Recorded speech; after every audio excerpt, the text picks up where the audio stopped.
Uma segunda operação de guerra aconteceu hoje no Complexo da Penha, deixando o saldo de 5 pessoas assassinadas e outras 3 pessoas feridas. A recorrência dessas operações demonstram o grau que tem se elevado a guerra reacionária contra as massas pobres. Eu me chamo Ana Nascimento e está no ar o Boletim de Notícias do programa A Propósito. Saudações de Nova Democracia a todos que nos acompanham. Está no ar mais um Boletim de Notícias do programa A Propósito, que situará você, nosso espectador, acerca das notícias mais relevantes. Não esqueça de se inscrever, de curtir, compartilhar e também de deixar os seus comentários. E, aliás, aproveite também para acompanhar o nosso podcast no Spotify e em outras plataformas de streaming, onde você encontra todas as matérias apresentadas aqui no nosso programa e também as nossas análises políticas.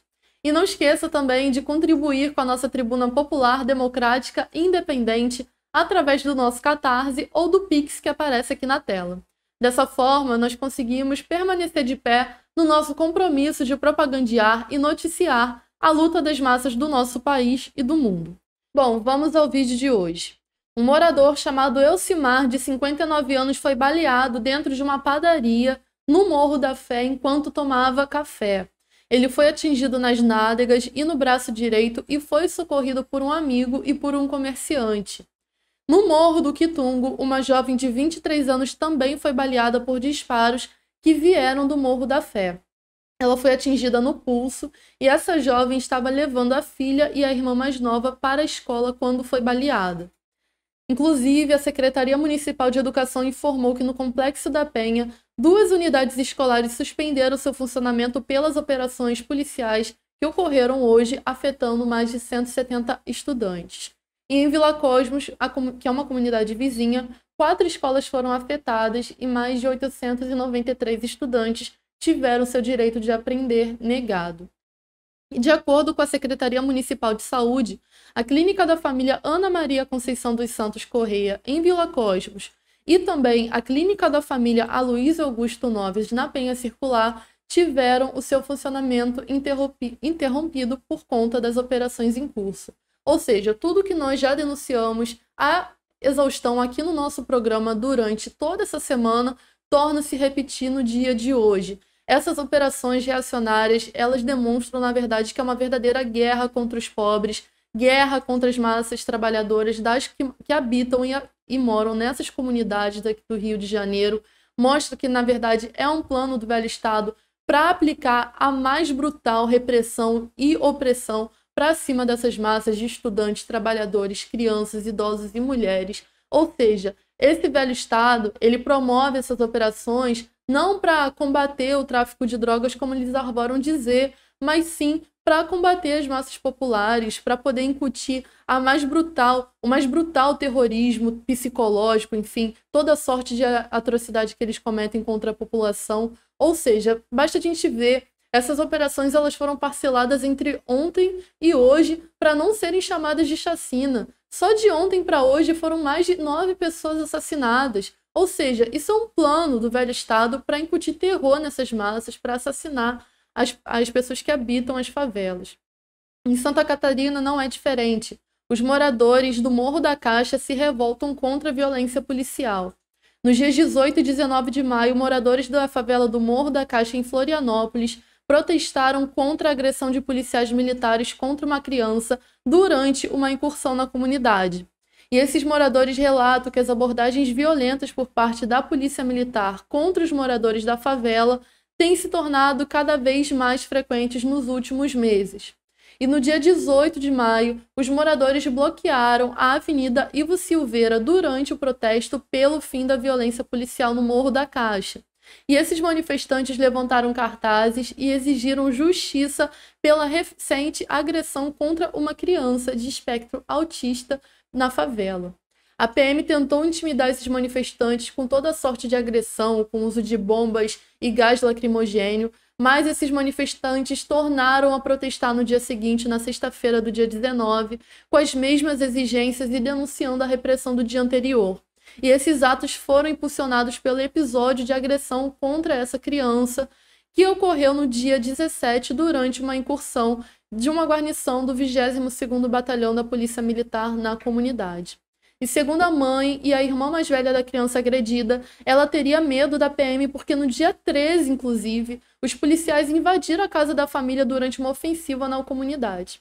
E os moradores da região relatam que esse tipo de invasão arbitrária dos PMs é frequente na comunidade a todo momento. Ou seja, o que acontece aqui no Rio de Janeiro também acontece em outras favelas cariocas ao redor do país. A gente vê que é uma coisa sistematizada por esse velho Estado reacionário que implica e aplica toda sorte de atrocidade contra as massas populares, contra as massas pobres que habitam essas favelas. Não é nada diferente do que nós já temos denunciado. E essas massas, na verdade, vale ressaltar, elas têm lutado pelo seu direito de viver e sobreviver com dignidade, inclusive denunciando essas atrocidades que a Polícia Militar tem cometido contra os moradores. E no Distrito Federal, despejo e confisco de mercadorias enfrenta a resistência popular. Nos dias 22 e 23 de maio, a Polícia Militar do Distrito Federal realizou sucessivas ações de despejo e confisco de mercadorias contra os trabalhadores do distrito. E as operações enfrentaram dura resistência popular, que incendiou um ônibus, fechou vias e confrontou os policiais durante a apreensão desses bens.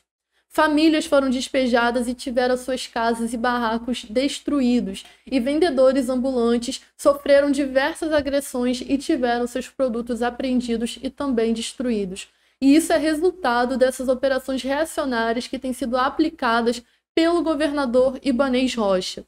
E no dia 22 de maio, uma operação derrubou cerca de 15 barracos e 5 casas de alvenaria, deixando pelo menos 20 famílias sem ter onde morar. E essas famílias, elas bloquearam uma via e incendiaram ônibus em protesto contra a destruição generalizada promovida pelos militares. E no mesmo dia, pasmem, outra ação da PM, em conjunto com a Secretaria de Estado de Proteção de Ordem Urbanística do Distrito Federal e da Secretaria de Mobilidade, promoveram o confisco de mercadorias, espancamentos e ameaças de vendedores ambulantes na região do plano piloto do DF, como a gente vai ver nas imagens a seguir.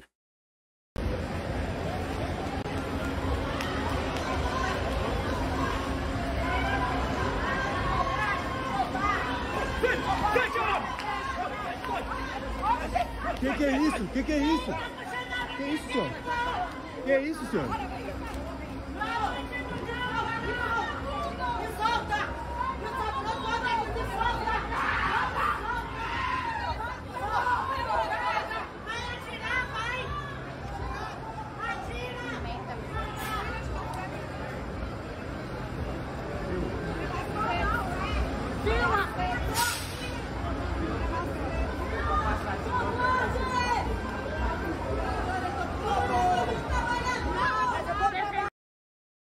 São cenas repugnantes e odiosas, essas que nós acabamos de assistir, e que mostram, na verdade, todo o caráter reacionário de classe do governador Ibanez Rocha, da sua polícia militar, dessa Secretaria de Estado, enfim, dessas instituições que não servem à população de fato. Inclusive, na manhã do dia 23, novas famílias foram lançadas às ruas durante uma ação de despejo na Vila do Boa, que fica na região administrativa de São Sebastião. A operação ocorreu sob a justificativa de desocupação de moradias irregulares para a construção de um projeto habitacional da Companhia de Desenvolvimento Habitacional do Distrito Federal, e foi perpetrada conjuntamente pela Secretaria de Estado, novamente, e também pela Polícia Militar.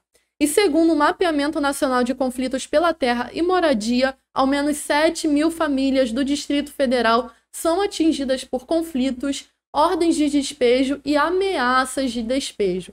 Ou seja, o que essa situação indica pra gente? Em primeiro lugar, nós temos que ver o seguinte: esse velho Estado não tem garantido aquilo que ele balbucia estar na sua Constituição, que é a defesa das liberdades democráticas, o direito à moradia, a saneamento básico, educação, saúde, enfim. Ele não garante isso e não pode garantir. Por quê? Porque ele tem o seu selo, o seu caráter de classe, ele é antipovo. Ou seja, essas massas estão sendo lançadas às ruas, elas estão sendo despejadas, têm tido os seus bens e as suas casas destruídas sem nenhuma garantia de ter uma nova moradia e uma nova vida promovida por esse velho Estado.